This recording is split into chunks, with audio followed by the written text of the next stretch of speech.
Magandang araw, Sir G ng G-Spot Tattoo. Dito tayo ngayon to discuss a very important topic, kung paano natin nalagaan ang mga bagong tattoo. As much as possible, we always treat our new tattoo as an open wound. It is very prone to infection. So, we normally clean it or sanitize it with warm water and antibacterial soap. Kung nagda-dry up na yung tattoo, we use moisturizer or lotion.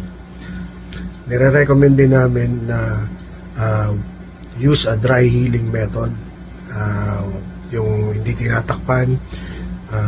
Pansin kasi namin, pag ganun ng method na ginagamit, mabilis at maganda yung result. So ano-ano yung mga dapat iwasan kapag mayroon tayong bago tattoo? Ito ang mga dapat iwasan. Una sa lahat, ang pagbibilad sa araw. Ang pagbibilad sa araw, pinapabilis nito yung paglabo o pag binibreak nito yung mga color pigment sa skin natin na makakapagpabilis ng paglabo or pagpusyaw ng kulay ng mga tattoo natin.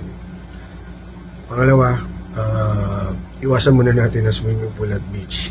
Alam naman natin, expose sa mga bacteria ang mga public areas na yon, and it may cause infection do sa new tattoo natin.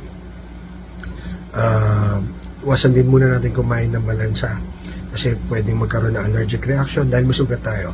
So, pwedeng lumala yung sugat natin sa balat. Iwas muna rin tayo mag-workout.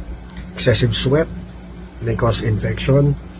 Overstretching, muscle flexing, pwedeng mag-cause ng cracks dun sa wound natin na nagsisimula pa lang mag-dry.